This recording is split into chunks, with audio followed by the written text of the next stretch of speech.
All right. Actually, I don't even know what episode this is. It's so bad. I think this is actually my third episode of Keeping It Local, and I am here with one of my friends from Elwood Public Schools, Nicole Gendjoian. Hi, Nicole. Hi, John. Thanks for having me tonight. No problem. Did I pronounce your name correctly? Yes, you did. Don't Okay, worry. good. I mean, I've heard it enough. I should be able to. Um, and Nicole does something very, very interesting, and I feel like we don't really see a lot of it right now because I feel like everybody in the world has a Cricut, and anybody can make these designs. And although they're really cool and really fun, you do something completely different and unique, and I think it requires a very high level of dedication and talent. So why don't you just give us the rundown on what your business is, your side business here, and what you do? Sure. Thank you. Yeah, so I create hand lettered signs, and hand lettering is a lot of that you will see with Cricut, like you mentioned. This was something that I got into actually during the pandemic. So when I was home alone during quarantine and just looking for a hobby, I got into hand lettering, which is kind of like calligraphy. But there is definitely like an art to it. There's a different way to do it. And it takes a lot of practice to really get comfortable with it. So the signs that I make are hand lettered and definitely unique because I'm not using stencils, I'm not using the Cricut or vinyl or anything like that. It's just my hands, the paint pen, and going from there. So that automatically, like, because we've talked about the stuff that you do, and we'll get into some of the events that you go to and everything. But what's so crazy, but also cool at the same time, is like someone could walk up to you if you're like if you have a stand at a fair or a tent, or I forget what they're even called now, because it's late at night for me. But like someone could walk up to you, say like, I want this, and you're like sitting there doing it. But is it like super high pressured to where or are you just so good at it now you don't worry about messing up, or do you trace it first, or do you just go and it happens and it comes out great and it's like, I'm awesome? I'm not gonna lie, at the fairs, it definitely is a little bit more high pressure, high stakes. It's a different environment than when I'm doing it at home and I'm relaxed and I have my music on and I'm in the zone. There is a little bit more of that pressure because I'm lettering and there's also new clients and new customers coming up to me and asking questions about the signs, and I'm taking new orders, but I'm also working on a sign. So it's definitely a different environment. Um, but you kind of got to just like trust your gut with it. That was something I really had to work on in the beginning, was really building up my confidence with it and feeling better about doing it. And the more that I've done signs and done lettering, the more comfortable I do feel with it. And I can even look back at signs that I made. Now I've had the business for about 2 years now. And I look back at some things that I made 2 years ago and I'm like, oh my God, I made that. Like, and it's like, I think how far I've come from even then too. So it's really about trusting yourself and feeling confident with that and knowing that with more practice, things will get better. Yeah, I mean that's wild. Just thinking about that situation and the pressure there, because from a business sense, you messing up costs you money. Right. It costs you money to be at those events, because you have to pay for your spot and everything. So, um, just execution is crucial. So that's a high. I'm surprised. I can't believe you don't have help. Um, but Well, at at the fairs, I do have to say, my mom does come to help me at Okay. the big like street fairs on like I did one Main Street Farmingdale, and I am very lucky to have her by my side helping me out because there's a lot of there's a lot of setup and there's a lot of things to do at the day of the fair. So while I'm lettering, sometimes she's helping me with the customers. Okay. Um, but and it also, like you mentioned too, were some times really in the beginning where I did mess up, and it does cost you money, and that's part of, I think, starting a business as well, is knowing that at the beginning you're going to make some mistakes. You might lose a little money here and there. You might mess up a piece of wood and now it's trash, but I had to practice and I had to get to that level. And I think that's just for anybody starting a small business, is knowing that at the beginning there's going to be a little room for error. Right. And now, so that actually is a good segue into my question of, when did you decide, like, okay, this is no longer a hobby, like I want to turn this into a small business? So like I mentioned, I was doing this really 2020 is when I like started with the lettering and doing it for fun, really just And then I was making stuff for myself at home, making stuff for friends, making for family. And it really got to the point where people were like, you can sell this. You really should sell this. And I've always been a crafty person. I've always been into like DIY and, refurnishing something and redoing things and painting and whatnot. Mm. And I was always artsy. I was even into art in high school. I went the AP art route. Oh, Um, wow. I didn't know that. yeah, even being an art teacher at one point. Um, Whoa. You're a Spanish teacher. So I've always been into that kind of stuff. And I've always gone to, craft fairs and things like that and thought, oh, I can make that. And I do. And I'll make, things at home or things for family and friends. So I finally just got to the point where I was like, you know what? They're not wrong. Like I can do this. I should really look into this. And summer 2021 was when I started researching what it would take to, open up an Etsy shop and what I could actually start selling. And I found my niche with classroom decor, actually. So I kind of was combining two of my passions, my passion for teaching and then my passion for the crafting and the hand lettering. Mm. So I started making like classroom decor, like personalized name signs for teachers. That's one of my best sellers. And that's I really see what them everywhere. yeah, they're over John Glenn. Yeah. So that's actually really cool though, is that the push for you to go into the business wasn't like a personal, like, I can do this. It was everybody else telling you like, you're really good. You need to go and do this, which, Yeah. is a different type of motivation. But at the same time, I feel like, I don't know, like there was nobody who was ever saying, John, you should be a real estate agent. Like, but if like having other people telling you and promoting you already and saying, and not, and putting that confidence in you immediately, like, wow, you're really good. You should sell these. Like that must've been really heartening and give you a good push to want to do this. Yeah, it definitely did. And I'm really grateful that I have such good and supportive friends and family that did really encourage me to do this because without them, I really don't think I would have made the jump and decided, let me try this. Let me make this into a business. So I am really fortunate that they were able to do that for me. So tell me about like, you immediately, your goal was to get on Etsy, and that was where you knew you were going to sell and do all of your business. So what was there a reason why you chose Etsy? Did you look at other platforms? Tell me about that a little bit. Yeah, I did look into a couple platforms. I did a lot of research really before I like officially opened my business. I spent probably half the summer testing things out and researching and working on prototypes and things like that. And then by August, I felt that I was ready to actually start the business. So I looked into Etsy, I looked into Shopify, I looked into creating your own website, and it just seemed that in terms of marketing and fees and everything, Etsy was the best option for what I was looking to sell and what I was looking to create.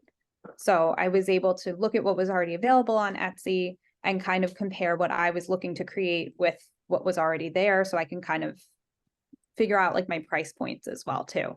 And that's something like as a business owner, I've kind of struggled with a little bit is knowing how to appropriately value my work based on the time and the effort that's going into it Mhm. versus, what people are willing to pay. That is, I feel like, so hard Yeah. in so many businesses, the small businesses, big businesses, everything. And well, I think it's great that you actually did the research and figured things out, because I feel like so many people just jump in and they do it and they're like, I'm going to do this. And you have great ambitions and great ideas, but without that foundation of knowing what you're getting into, it's really hard to keep it going and be successful. And it sounds like you kind of figured out that you knew what your costs were, you knew how much it was going to be, you knew that not to say that you were in this to make $1 million, but at the same time, like when you're putting that much time into something, I feel like I equate everything now with like time versus value. So am I going to do that? Am I going to eat up my precious hours of the day to do X if it's really not going to be, and I don't even want to say beneficial because that makes it sound superficial, but is it going to be good for what I'm doing overall? Yeah.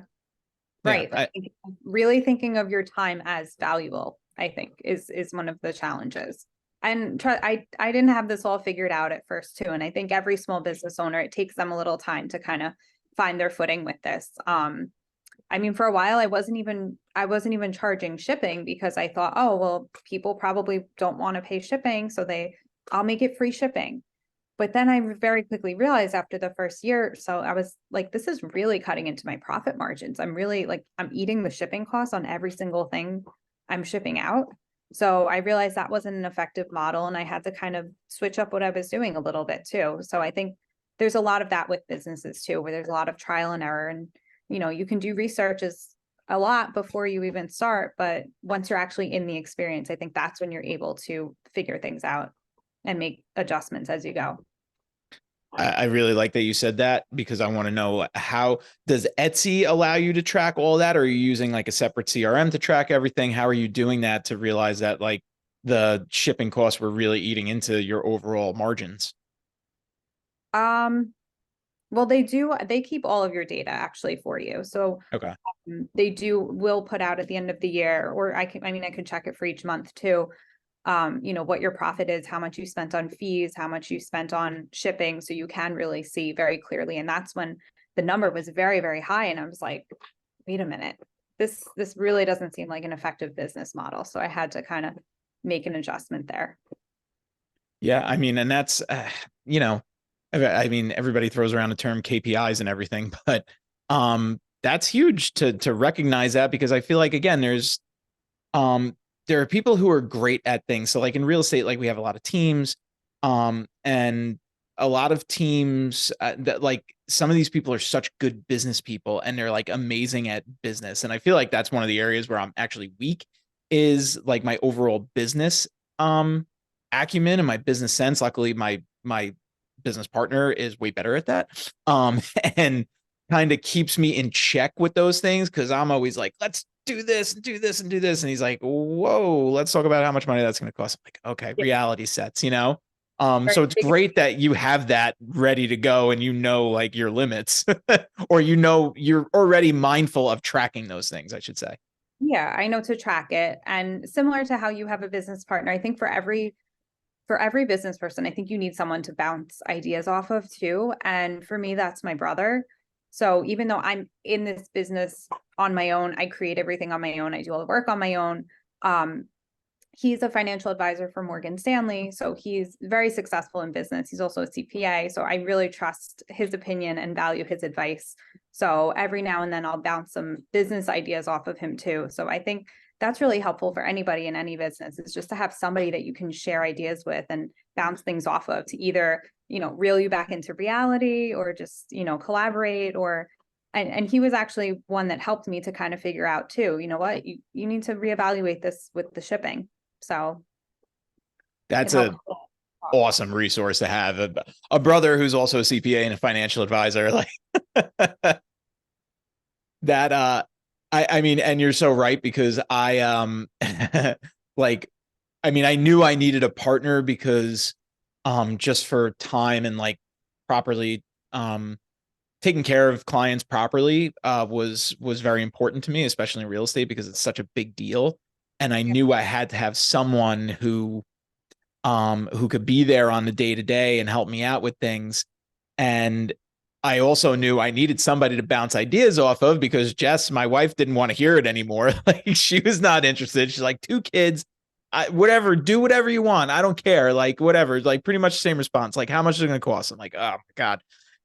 So having that person to bounce those ideas off of, and just like, hey, what do you think of this? Should we do this? And then talking it through and collaborating on it is super helpful. Yeah, definitely. Yeah. And I mean, like, my business partner, he's also Elijah. He's a commodities trader, so he has a different mindset about everything, Okay. and a real like strong business approach, um, and just like in general, like a stocks, and like he just has a completely different mindset when we approach things, and it's good because it's two totally different dynamics. And you and your brother, it sounds like you're the art person and the creative person, and he's like, here's the bottom line. Yep, exactly. I think you definitely need So something that balances you out a little bit too. absolutely, yeah. Um, So was there like a turning point ever? Like, was there a point where you got to, and I mean, when I say turning point, I mean like a good turning point. Was there a point when you like you started a business, things are going, and then was there a moment where you were like, "Ooh, I really figured this out," or you started to see your business kind of like take off? Did that happen? Was there any particular moment where that happened? Not exactly. Um, it, I mean, my business, I feel like goes through busier times and then more quiet times, just by the nature of what I create. So typically the holiday time, like right now, everyone's looking to get personalized gifts or, get something custom made. So I find that this is always like one of my busier times. Also like usually the summer right before school starts, because like I mentioned, I do a lot of that teacher and classroom decor and personalized teacher stuff. That's going to really be a popular time. July, August, I'll see July, we think, oh yeah, we're off, like we're in New York, but I start shipping things down south in July because they're getting ready to go back to school the first week of August. So you So have clients. Where are your clients located? Are you doing clients all over the country at this point? all over the country, yeah. Wow, I've shipped to, oh, I lost count, but I want to say like about 30 of the 50 states. that's awesome. I've Ireland, and I've shipped to Australia. So What? yeah. I did not know that. That's awesome. Congratulations. Yeah, thanks. It's pretty cool. Like when you see something like that come in and you're like, wow, like somebody around the world really loved what I created so much that they're buying it from me, and it's going to be shipped halfway across the world. So it's pretty wild to think about it that way. Do you have a map with pins in it of where you've done? Like, have you done that yet? Um, I have one that I did a while ago actually with states, but I should update it just to go through where I've been to, where I've shipped to. But it's really all over. That is really, really cool. That's got to feel good as someone who started this like in your home in during the pandemic, and you're literally shipping things, shipping gifts across the globe. Yeah, pretty cool. And then especially like seeing when people leave like a review on Etsy, or if they tag me in something on their social media and I see it like in their home or in their classroom, and I'm like, that's so cool. Like I made that and now it's in their home. Like it was something they loved so much and they bought it for me and now it's there. So Yeah, it's definitely, that's a cool feeling. yeah, that's got to be awesome. Like that, and it's like it's justification. It proves that you're actually doing a really good job and you're creating stuff that people like. That's awesome. Yeah, thank you. Um, I will say though that as cool as it is to ship things everywhere, something I do love about doing craft fairs is seeing that immediate reaction of what I'm giving to somebody. And or even if when I'm making stuff for like my friends and family, and it's like, here's what I made you. And they're so excited by it. And I'll do it at the craft fair. Like I mentioned, I do it live. So I'll say, hey, come back in 20 minutes. I'll have it done for you. And I'm working on the sign. They come back and they're like, oh my God, it's done. It looks great. And the joy that I see on their face and that expression is so rewarding for me too. yeah, that's awesome. I mean, and yeah, you're getting that in real time. Like you're seeing the satisfaction of what you're creating. Um, and now do you find it's like do you find it to be like when you're home and like you said in the zone, do you find it to be like therapeutic, or like how does it feel to just be working on this while you're home? Does it feel like a job yet, or are you still just like it feels so good? It's so therapeutic. I love it. I genuinely like I get an order, I get excited, not because I'm like, yes, I made money. But because I'm like, oh, I get to make this. Like this is so fun. Like I get to go home from work today and paint. Like I get to, do this lettering and like write a little gift message for somebody and stick it in the box. Like that's what excites me about it. And honestly, like hand lettering is very therapeutic. And that was part of why I got into it during the pandemic, because I would just, sit there, listen to some music, and I had like this little workbook and, then a notebook that I bought, and I just would write and practice. And there's something about it that's just very therapeutic and very calming to me. So I very much enjoy it. I think you're combining like your so like I don't know, you've probably read a million business books like I have at this point, or like the self-help books or whatever, and not self-help, but you know what I'm saying, like the motivation books. Yeah. Yeah. um and so many of them put an emphasis on like journaling and reading, and none of them put an emphasis on art, which I guess because it like art does nothing for me but create anxiety because I'm horrible at it. Um, like I can't draw, I can't color, but writing is therapeutic. So you're really combining two things that are keys to not like building your focus and um like it's part of like your affirmations and how to maintain your balance and also keep connecting with what you want to do and keep that inspiration going. And like writing and art are two things and you're combining them with one. So I feel like you're getting double the work out of something that you really love and enjoy doing, and it's also a business, so it's like the trifecta. Yeah, exactly. Yes. It's really been all of that. So, but that is interesting. Like a lot of them don't, because I have read, some books like that and podcasts, and no one really talks about art. And No. right, this is art. I'm not, painting scenery or drawing portraits, but it is still an art form. Yeah, I mean it's a skill. Like it's a skill that because anybody could write in a journal, like you write your ideas down, and the idea is to get your thoughts out on paper and then review them, and like putting it down on paper makes it more concrete. And now you're doing it in like a super creative way, so you're getting that thought process out with the writing, but also getting that creativity side going heavily Yeah. with the hand drawn letters. So it's really like it's a twofold benefit. Yeah, definitely. Yeah. That's so interesting. Yeah, I mean, I'm always like, I'm also whenever I see someone who's artistic and can do these things, I am always just like in awe because again, I'm so bad at it. Like I'm the worst. My handwriting's terrible. I can't draw. I joke around with the kids. I draw like the stick figures of what I used to draw, and they didn't have torsos. They just had heads and arms and legs. And that didn't change until I was like a teenager. Like it was just I was bad at drawing. And I could play music a little bit, but like the what seeing people create art to me is mind blowing. Like when I see just people draw like an amazing picture, I'm like, oh my goodness, like this is so incredible that their brain works like this and they could produce this. Like I can't even imagine doing it. And meanwhile, you're doing it like what's your so how many like do you have a certain amount of orders that you get a month, or like you said it's seasonal, so when in your busy time like how many orders are you getting in like a day or a week? Do you track that? Um, Not really. Because it varies so much. Like uh, sometimes it's none, and then sometimes it's like 10. So it can vary depending on the season, depending on the week, depending on the time of year.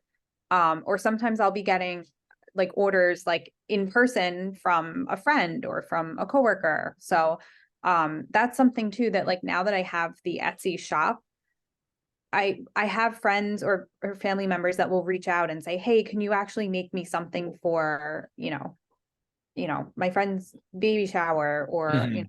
my friend's getting married. Can you make something for that? Or, oh, can you personalize this that, maybe somebody bought something, but they want me to do my lettering and do the personalization on that as well." Um, so I have really like been open to different ideas too. And even though it's not something I'm, posting on the Etsy and selling, just having the Etsy shop kind of is like an entry point for people to know like they can approach me with ideas or requests, and I can see how I can accommodate that too. So typically holiday time, I do get quite a few requests from friends too. So gets a little busy. So it's funny, I didn't even realize that you're actually like you're creating stuff, putting it online and just selling that. You're not like not every order is a custom order. Like you're actually just making things in an art form and people are buying it too. Yes, there's some things that are not personalized. But there are a lot that I do personalize and that I do customize, and those are typically the ones that are my best sellers, or the Right. more because everyone wants something that's unique, something that they can't really get. And that was why too I started in with the niche of the classroom decor. And I did even like create a few signs in Spanish too, because as a Spanish teacher, I found like there's not a lot of like cute classroom decor for Spanish teachers or stuff that's in Spanish. You can't Right. go to Home Goods and buy something in Spanish to decorate your classroom with. So I thought, why not make signs in Spanish too. So that So was true. another niche that I found as well.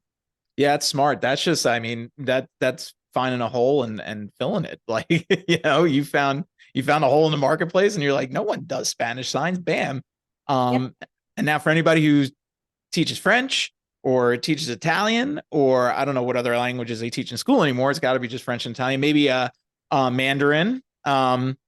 You could probably figure out Mandarin, right? We'll just say you can and see what I don't happens. know if I could do Mandarin, truthfully. I mean, it wouldn't really work with lettering. I don't know about that, but I will say one of our coworkers who teaches Italian has commissioned quite a number of signs for me in Italian. So I will translate to any language as long as you tell me what to write. It's always good to have coworkers also who fully support you and are like right across the hall, and need to do multiple orders during the year. It's great.